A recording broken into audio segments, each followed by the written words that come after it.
आज हम प्रधानमंत्री के बारे में पढ़ेंगे कि प्रधानमंत्री कौन होता है और इसको क्या क्या शक्तियाँ प्राप्त हैं, कैसे चुना जाता है, कौन इसे चुनता है, तो पढ़ेंगे। प्रधानमंत्री, तो प्रधानमंत्री कौन होता है? प्रधानमंत्री बहुमत सत्ताधारी दल का नेता व लोकसभा बहुमत दल का नेता होता है। मतलब लोकसभा में जो सांसद चुने जाते हैं, तो सांसद क्या करते हैं? सांसद अपना एक नेता चुनते हैं सभी मिलके, तो उसको क्या कहते हैं? प्रधानमंत्री कहते हैं। यह सरकार का प्रमुख होता है। तो प्रधानमंत्री कौन होता है? सरकार का प्रमुख होता है। प्रधानमंत्री की नियुक्ति किसके द्वारा होती है? नियुक्ति तो होती है राष्ट्रपति के द्वारा। कौन से अनुच्छेद में दिया गया है? यह अनुच्छेद 75 में दिया गया है।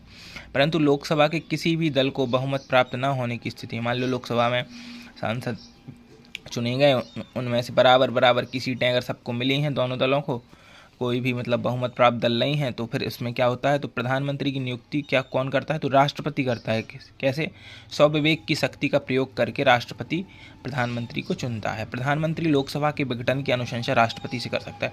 अगर प्रधानमंत्री चाहे तो लोकसभा का विघटन कर सकता है, उसकी अनुशंसा सीधे राष्ट्रपति से करके लोकसभा का विघटन करवा सकता है। प्रधानमंत्री मंत्रिपरिषद की बैठकों की अध्यक्षता करता है। तो मंत्रिपरिषद की बैठकों की अध्यक्षता कौन करता है?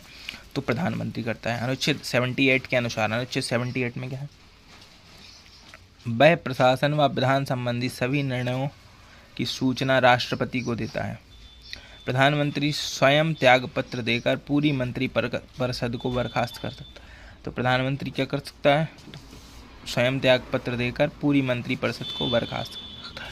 भारत सरकार की समस्त कार्यपालिका कार्रवाइयाँ राष्ट्रपति के नाम से जानी जाती हैं। देखते हैं अब हमारे यहाँ पे जितने भी प्रधानमंत्री रह चुके हैं उनके नाम कौन कौन से प्रधानमंत्री, और प्रथम प्रधानमंत्री कौन थे? तो प्रथम प्रधानमंत्री तो सबको पता ही है, प्रथम प्रधानमंत्री थे जवाहरलाल नेहरू। फिर उनके बाद बने लाल बहादुर शास्त्री, फिर आई इंदिरा गांधी जी, फिर चौथे नंबर पर मोरारजी देसाई, ये मुख्यमंत्री भी रहे। चौधरी चरण सिंह आए, फिर इंदिरा गांधी, फिर राजीव गांधी, फिर विश्व प्रताप सिंह 8 में थे, बीपी सिंह, फिर चंद्रशेखर, फिर नरसिम्हा राव, आंध्र प्रदेश के सीएम थे जो, अटल बिहारी वाजपेयी तो सबको पता ही है, एच.सी. देवगौड़ा का जो कर्नाटक के सीएम रह चुके थे, देवगौड़ा, वो 12वें प्रधानमंत्री बने। फिर 13वें बने इंद्र कुमार गुजराल, फिर 14वें फिर से अटल बिहारी वाजपेयी, फिर 15वें मनमोहन सिंह बन गए थे, और फिर 16 में जो है नरेंद्र मोदी। तो नरेंद्र मोदी अभी तक पीएम हैं।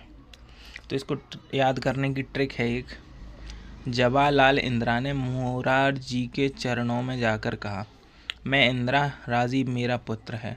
तब विश्व चंद्र नर अटल मिलकर गए देव इंद्र के पास अटल मन से मोदी का दीदार करने। तो जवा से जवाहरलाल नेहरू, लाल से लाल बहादुर शास्त्री, इंदिरा से इंदिरा गांधी, और मोरारजी तो मोरारजी देसाई। फिर चरणों से चौधरी चरण सिंह ने जाकर कहा, मैं इंदिरा मतलब इंदिरा गांधी, राजीव मेरा पुत्र तो राजीव गांधी। फिर विश्व से विश्व प्रताप सिंह, चंद्र से चंद्रशेखर, और चंद्र नर से नरसिम्हा राव, फिर अटल से अटल बिहारी वाजपेयी।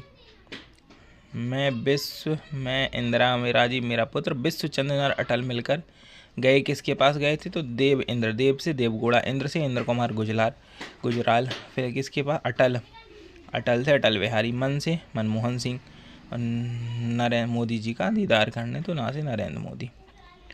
तो ये गुजरात के सीएम भी रहे। तो अब देखते हैं सबसे पहले जवाहरलाल नेहरू। तो जवाहरलाल नेहरू कब से कब तक? तो 1947 से 1964 तक सबसे लंबा कार्यकाल था इनका, 1947 से 1964 तक। लाल बहादुर शास्त्री तो 1964 से 66 तक कार्यकाल के दौरान इनकी मृत्यु हुई थी, ताशकंद समझौते के टाइम पे यही थे।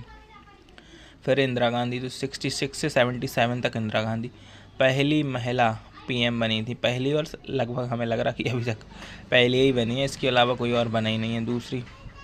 ऐसी प्रधानमंत्री जो पद ग्रहण करते समय राज्यसभा की सदस्य थी, मतलब ये किसकी सदस्य थी? तो राज्यसभा की।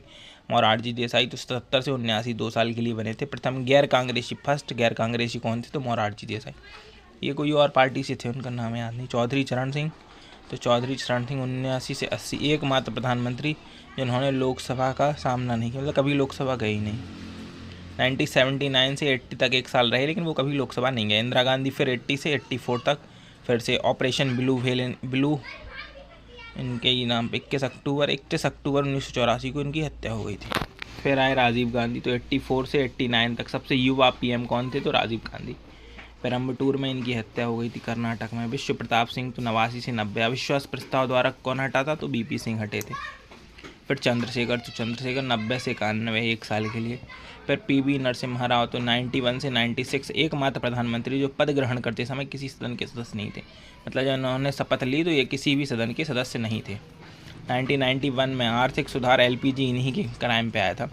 फिर अटल बिहारी वाजपेयी आ गए थे 1996 में, तो ये कुछ ही दिनों तक रहे, मई से जून, लगभग एक ही महीना, 1 महीने से भी कम, 15 दिन, 13 दिन का सबसे छोटा कार्यकाल इन्हीं का था, अटल बिहारी जी का। H देवगौड़ा तो 1996 से 1997, एकमात्र प्रधानमंत्री जो पद ग्रहण करते समय विधानसभा के सदस्य थे। मतलब इंदिरा गांधी किसकी सदस्य थी, तो वो राज्यसभा की थी, लेकिन ये तो विधानसभा की सदस्य थे। फिर 97 से 98 इंद्र कुमार गुजराल आ गए, इन्होंने गुजराल सिद्धांत दिया है एक। फिर अटल बिहारी वाजपेयी 98 से 2004, तो पोखरण परीक्षण अपन ने 98 में देखा था ना। 19 मार्च 1998, 12 अक्टूबर 1999, और फिर ये 2-3 बार वहीं उसी टाइम पे बने। डॉक्टर मनमोहन सिंह 2004 से 2014 तक।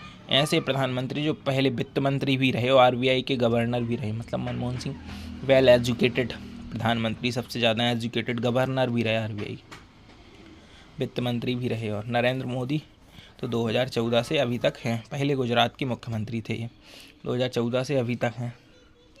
तो इनको कितने साल हो गए बताइए आप लोग। आज के लिए इतना ही, अब आगे की वीडियो में अपन पढ़ेंगे और। धन्यवाद। वीडियो अच्छी लगी तो लाइक शेयर सब्सक्राइब ज़रूर कर दें।